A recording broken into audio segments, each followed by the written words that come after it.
Welcome to Philly Fortune Talks with your host, Jake Penny, where the city's brightest minds share the secrets behind their success. Are you ready to be inspired? In this episode, we sit down with Pankaj Sharma, president of S&S Property Investments and a second-generation multifamily owner and operator with over 30 years of experience in real estate. Pankaj's journey began at the age of 10, helping with property management, and since has evolved into a multifaceted career, now managing a personal portfolio of over 2,400 units across Eastern Pennsylvania. Together with his wife, Ruby, Pankaj is not only growing his real estate empire, but also preparing the next generation to take the reins. Beyond the numbers, Pankaj credits meditation, mindset, and inner work as the foundation of his success and shares how these practices fuel both his business and personal life. Tune in to hear how he integrates real estate, family legacy, and personal growth into a powerful formula for success. Pankaj, it's a pleasure to have you on Philly Fortune Talks today. Hey, Jake. Nice to be with you. So, Pankaj, you were introduced to real estate at a young age, working alongside your father. How did those early experiences shape your approach to multifamily investing and property management?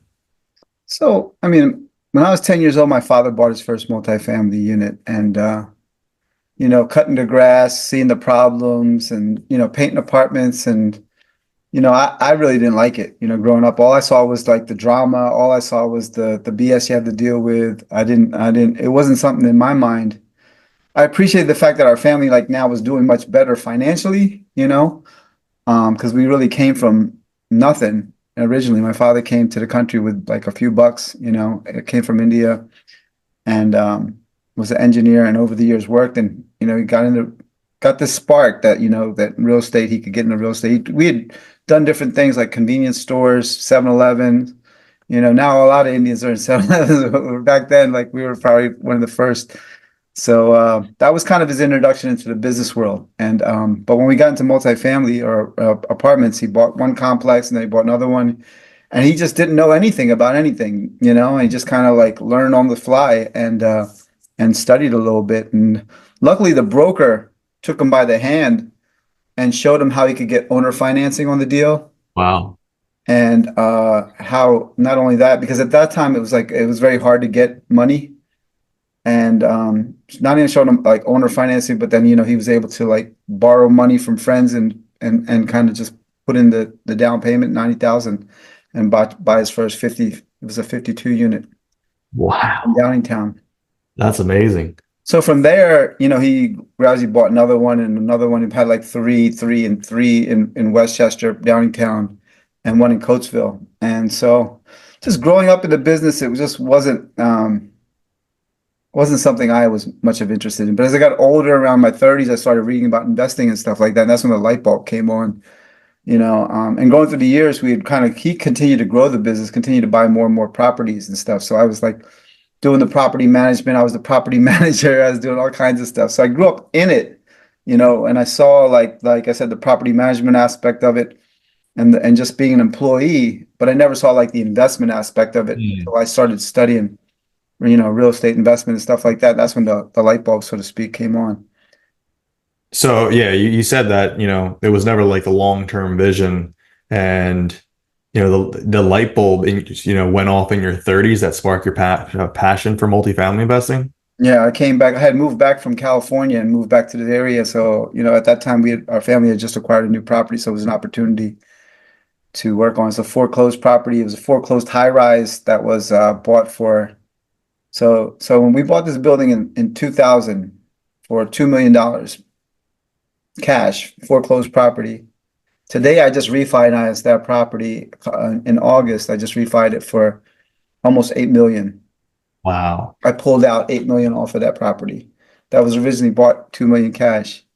And the valuation is probably around $14 million now for that property that was bought for $2 million over a 24-year period. That's how wealth's built, baby. Yeah. That's amazing. So these are the things that I'm started to understand in my 30s, and I'm 55 now. So in the last 25 years, really kind of gotten into it. With 2,400 units across 5 counties in Pennsylvania, how do you balance managing um, your growing portfolio with like, and also expanding into potential new markets? Yeah, I mean, it's all about building the systems, building the team, having the right people, and sharing sharing the work with with the right people. So that's what we've done. We kind of like focused on the systems, the team, and lately I've been traveling. I've been going to the Midwest. I've been looking at opportunities everywhere. Like last week, I was in Indiana, um, right out of Louisville, Yeah, Kentucky. Flew into Louisville, Kentucky. A few weeks before that, I was looking at a property in Dayton, Ohio. So so I am doing that now. I'm venturing outside, not just because everything I have is here in Pennsylvania, 5 different counties in PA.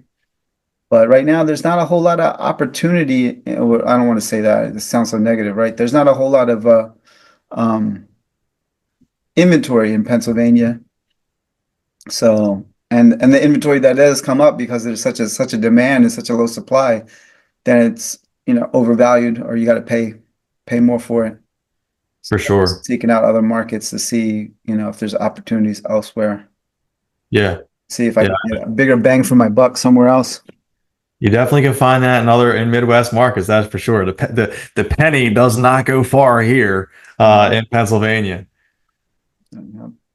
So, family legacy is super important to me. It's for sure support, super, super important for you. Now you're working with your wife, Ruby, and grooming your sons for the business. How are you preparing the next generation to take over and expand the portfolio and keep the legacy going? So it's interesting. My younger son, he's in New York and he's studying real estate at NYU. So I just got off the phone with him, prior to the call, and he calls me all the time looking at deals. He's underwriting deals. He's like he's way more advanced than I am even when it comes to like studying real estate, studying the markets, looking at the data, doing the performers and running all these numbers and analytical stuff. He's like way beyond me. So I'm a proud father. And then my other son, he's like in his last year of college too, and he over the summer he interned at CBRE in their multifamily department. So he got to see the brokerage side, and he started dipping his foot more and more into real estate. So they're both interested in real estate. They're both going to do real estate, and they both like multifamily. So that's good, you know. Yeah, that's awesome that, especially an intern at CBRE, like that's hands in and, But even when they were young, like when they turned 14, 13, 14, I had them like start with the cleaners. I didn't start them as brutally as I did so that they would hate it. You know what I mean? Start them like painting apartments right off the bat. But when I think 13 or 14, when they started, I think at 14, yeah, they started working with the cleaners and stuff, and then working with the painters. And each year, working with different, maintenance people or doing different things. So they can get a feel for it, and they could also understand what, like, if in the future they were to take over the business, they would know how it feels, what the people that work for them kind of go through on a day-to-day basis, and understand, have that sense of compassion and understanding, which I think is important for any business owner. Yeah, definitely to know what people go through, and have, um, appreciation for everything that goes into it at all works, level of works. We're from the janitor to the CEO, understanding what goes into it and having respect and be like, hey, yeah, I did that. I know what it's like, and how to somewhat know how to navigate it too. So if problems comes up, you're like, oh, I did that a little bit, I may know how to navigate it or what that person may be going through to, be more efficient or something like that. Right. You credit your meditation, mindset, and inner work, for your success. How have these practices impacted your leadership and business decisions? So before I even got like fully into real estate, like I said, I started reading about investments. I was reading about this other stuff way before, like even in my early 20s, reading about just mindset and the power of our thinking and how it shapes our lives, our reality. Some people will call it the law of attraction, our belief systems, all that stuff, how, what makes successful people successful, and so I really got into that I would say an early age, even though it's my 20s, or, and it was always just a fascination for me, how I didn't want to kind of just be like everybody else. And so So I think, you know, who you are inside yourself is just as important, if not more important, than what you have outside of yourself. Your internal life and your internal state of being, right, kind of sets the tone and dictates the external. If that makes any sense. Yeah, no, I totally agree. If you're not good on the inside, there's how are you going to be good on the outside? One, for yourself, your family, and for instance, in real estate, investors, you know, people you're working with. And it doesn't matter what you have and what you've accomplished, like, like what's going on inside your head and how you feel as a person. If you don't have any inner peace, you don't have any sense of like serenity or peace, and you're just like stressed, like, I don't think, to me, I don't want to live in a place where I'm like constantly stressed. Yeah, like this summer I worked a lot. When I bought this new deal, latest deal I was working on, I had to encounter more stress than usual, but they were like growth stress. Hmm. There's a level of stress that you need that helps you grow. Like when you go to the gym, there's a stress you're putting on your body, and without that stress, your body's not going to grow. You're not going to build muscle. So there's a level of like healthy stress, but then there's like too much stress, which most people have, right? The other Yeah, stress, right? The other stress, the other level of stress that's just unhealthy and that kind of wears you down and makes you age faster and all that other stuff that you don't want. Affects your health, your physical health. So for me, I want to be as healthy as I can, not just like physically, but like mentally and spiritually, emotionally as well. And like all that's like inner stuff. And the more I do that inner work and the work on me myself, right? Like the more it helps me with everything outside of me in every area of business. Like whether it's just like being intuitive and knowing how to deal with situations, or just, because as business owners, we're like problem solvers. We're always kind of put out fires, or we got to solve problems. And so without meditation, right? Like my processor, right? Like we have this processor, right? The processing information, data, all that stuff.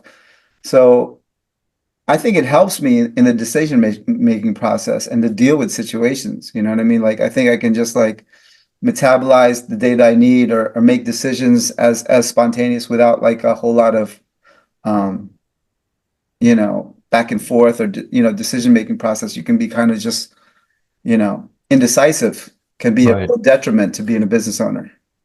Yeah. And I was reading a book this morning. It was like, you are only as good as your mindset. And it was like, if you look at like high achievers or, successful people, for instance, it was like Tony Robbins, Jeff Bezos, Elon Musk. It was like, they have to have, a crazy mindset, a burning desire at all times to be able to achieve what they've achieved. Right. The same thing like goes for you. What you said, you have to have such a good mindset and practice and cultivate that skill, uh, to have that strong mindset to be able to achieve what you've achieved today. Because if you had the same mindset as you did 20 years ago, you probably wouldn't have achieved what you have today. And that goes for probably a lot of people as well. It's a muscle, just like you said. You got to train it just the way you trained your biceps in the gym. Yeah, yeah.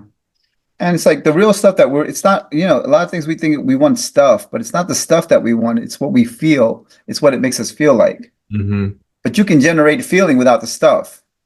You can like nothing is going to give you peace, but you can generate the feeling of peace within yourself. But check this out. This is really cool. I think I used to teach this a long time ago.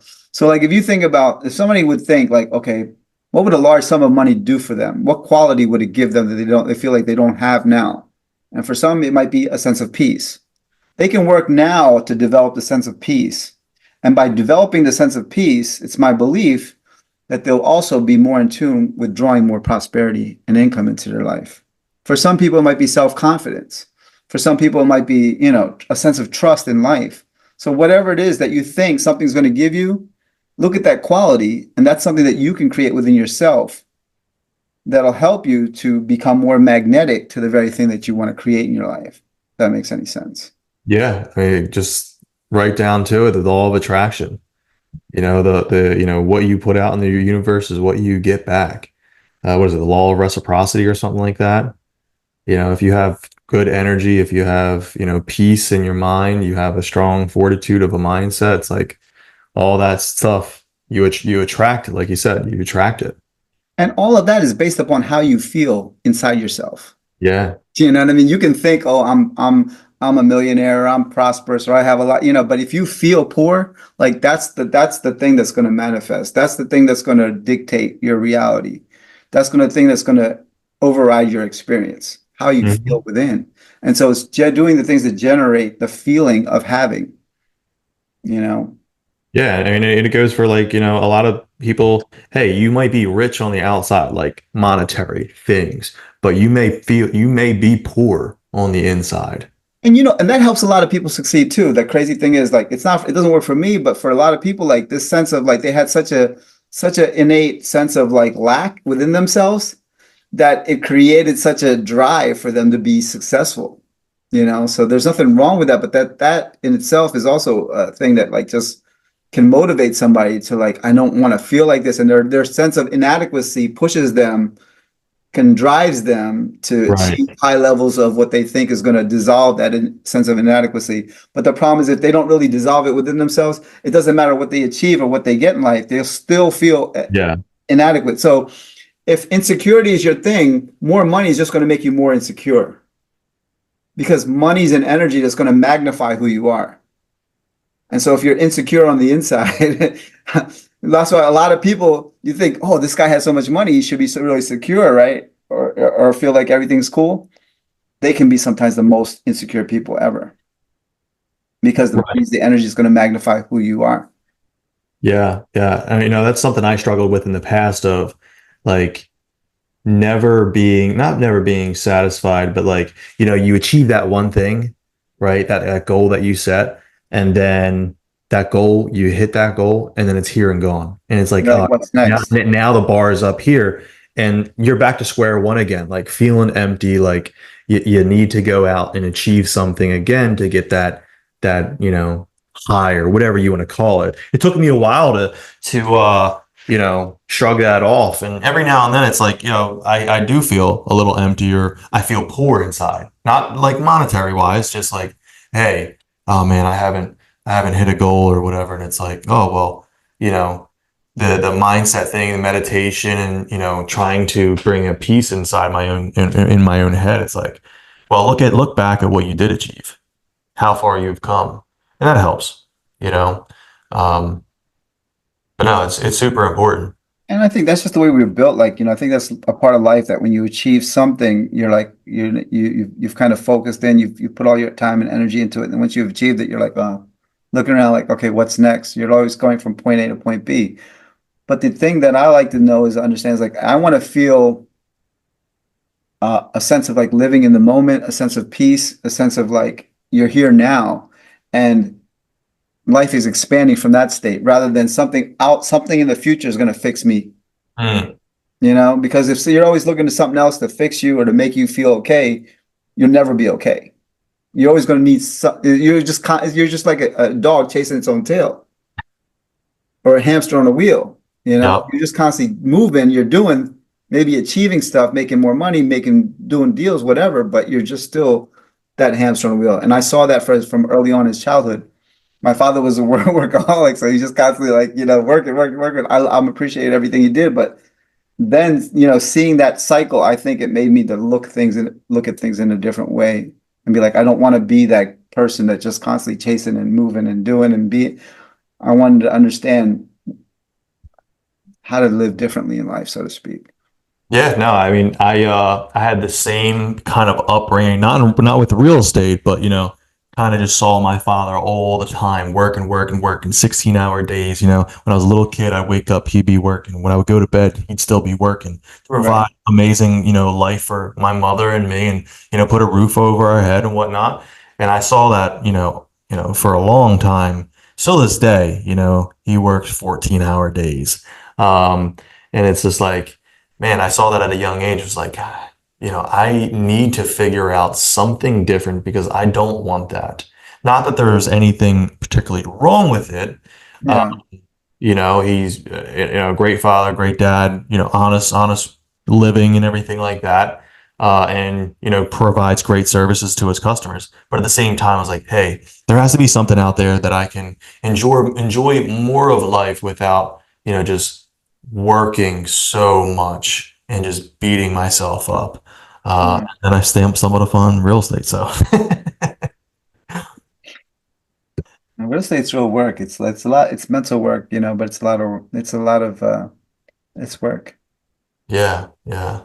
So your Instagram is embodying spirit, and you have Sharma's Karma. How do you use these platforms to share your like personal and professional journey with others?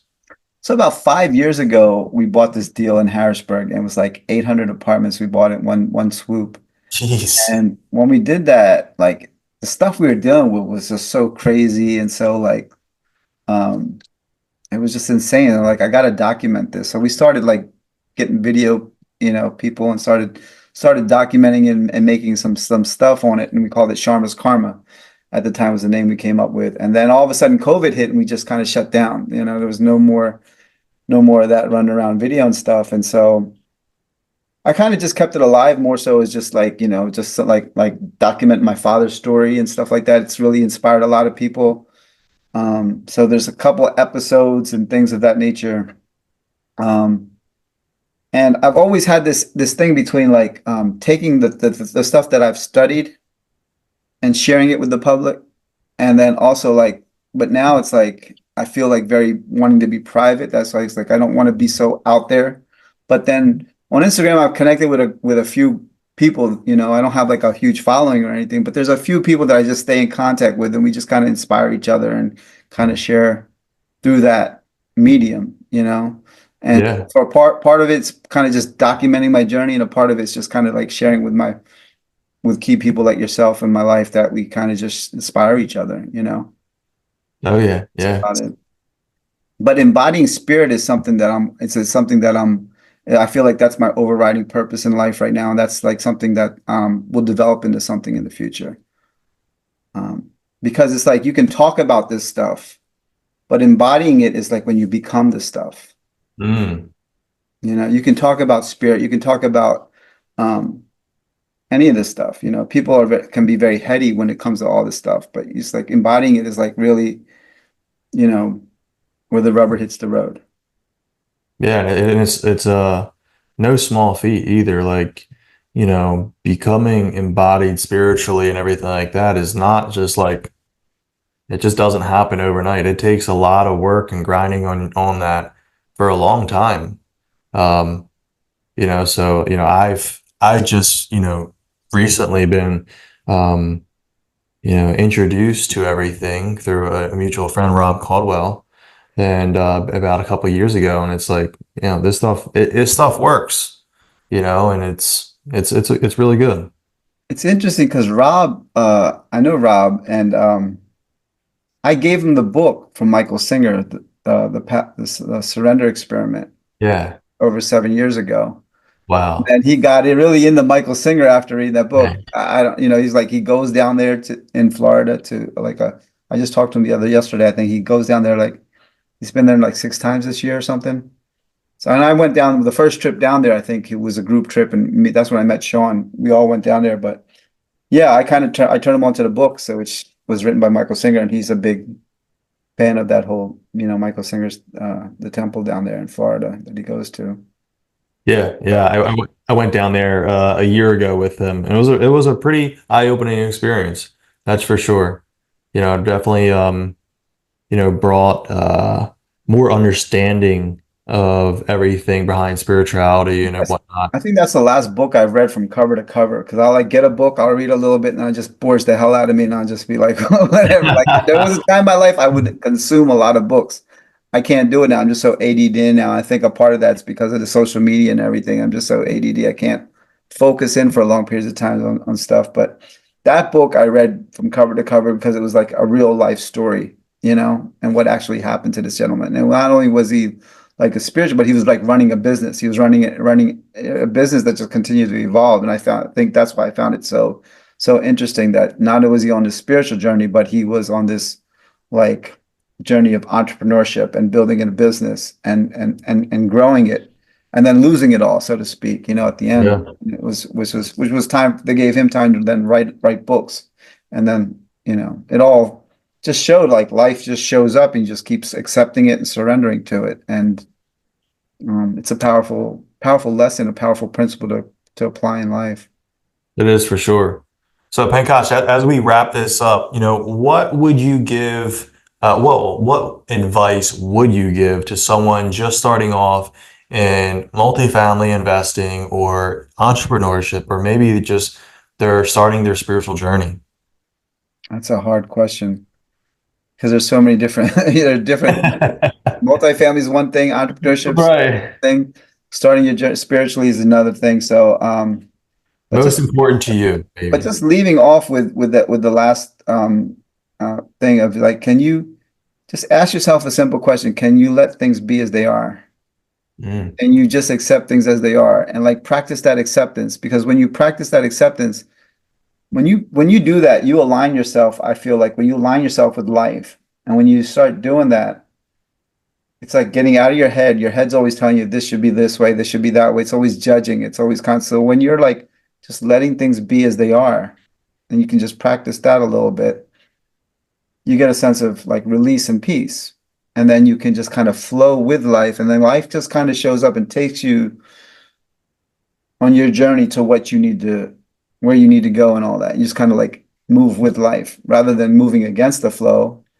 You're always going to feel isolated. You're always going to feel alone. You're always going to feel something's missing. You're always going to feel, you know what I mean? You're always going to be reaching for sure. something to fix you. You know what I mean?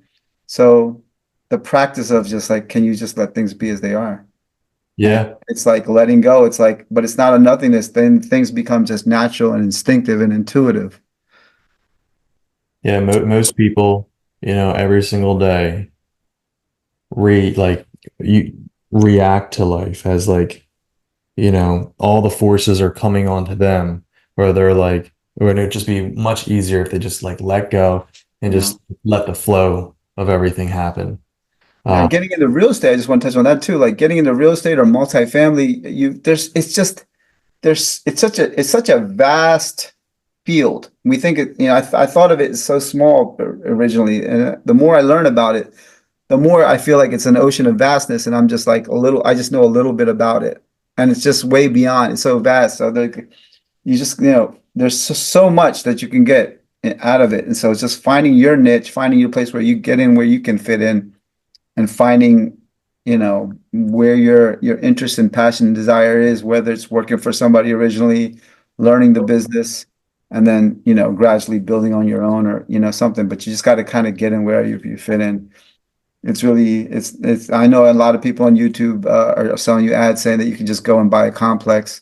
But it's not that easy. I'll tell you, I'm not saying it's impossible, you know what I mean? But, these guys telling you they're going to show you how to buy an apartment complex. They